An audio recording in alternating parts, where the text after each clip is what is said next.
Karena itulah maka ini bukti kuat bahwa Al-Quran berbicara tentang keluarga panjang lebar. Sayangnya kita tidak memberikan perhatian yang cukup untuk hal itu.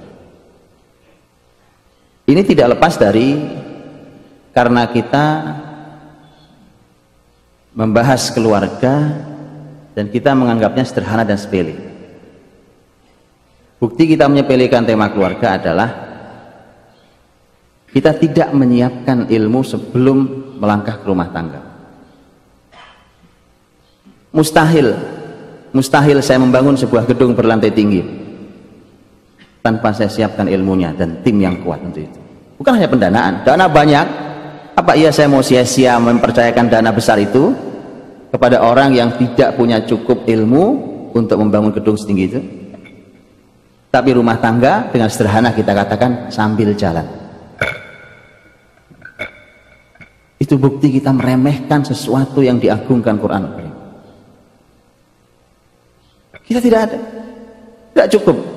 Kita suami istri menikah, laki bertemu dengan perempuan menikah. Begitu menikah, apa sudah cukup ilmu kita sebagai suami?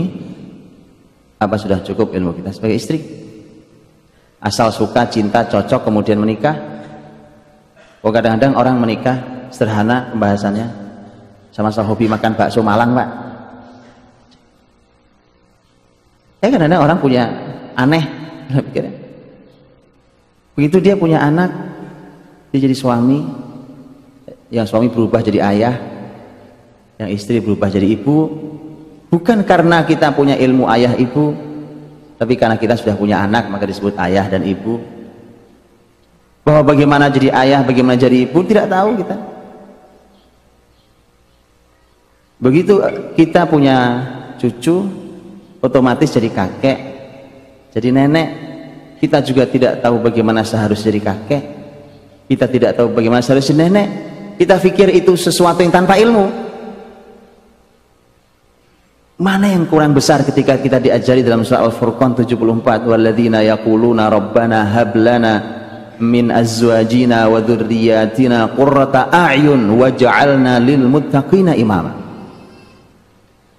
Orang-orang hamba Allah yang Maha Rahman itu dalam doanya dia berkata, ya Allah Rabb kami, anugerahkan pada kami pasangan dan keturunan yang menyejukkan mata, menyenangkan mata, berbinar mata kita karena mereka, dan jadikan kami pemimpin bagi orang-orang bertakwa. Ini doa keluarga. Karena bicara kita minta pada Allah tentang pasangan kita dan anak-anak kita. Itu yang kita minta. Ternyata kita minta dua. Satu, kita minta qurrata a'yun, senang mata kita melihat. Ini ada pembahasan sendiri.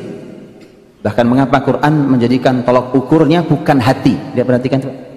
Kan seringkali kita bilang menyenangkan hati. Quran tidak bicara menyenangkan hati. Quran bicara qurrata a'yun. A'yun itu mata. Mengapa Allah pilih mata dari sekian organ kita yang ada? Luar biasa Quran pilihannya. Quran punya pilihan kata yang mukjizat. Bukan bahasa kita hari ini. Wa ja'alna lil muttaqina imama, jadikan kami pemimpin.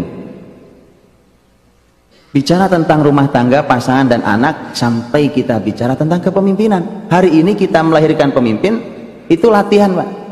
Kursus, workshop, lembaga pelatihan manajemen, leadership gitu. Kita lupa Quran mengajari kita agar pemimpin lahir dari rumah kita.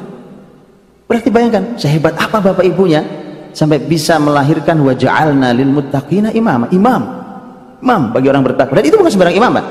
Gini, karena imam itu ada beberapa tingkatan. Ada masyarakat rusak, imamnya rusak. Ada masyarakatnya mungkin masyarakatnya rusak, mungkin rusak, tapi mungkin sekali waktu muncul pemimpin yang baik.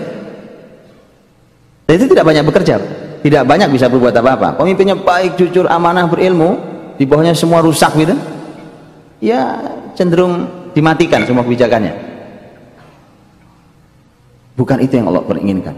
Yang Allah inginkan adalah masyarakatnya tinggi, al-muttaqin, lil muttaqin. Kemudian muncul pemimpin paling tinggi yaitu imam, dan itu anak kita, itu keluarga generasi kita. Setinggi itu Al-Quran bicara. Kemana kita? Karena kita sudah serahkan semua hal ke sekolahan. Kita pikir sekolahan itu hebat gitu. Allah tidak bicara sekolahan ini, Pak. Di ayat Al-Furqan 74 tidak bicara tentang lembaga pendidikan sebelum lembaga, tapi rumah tangga. Min ahlana min azwajina, pasangan kita, wa dzurriyyatina, dan anak keturunan kita. Kemana kita?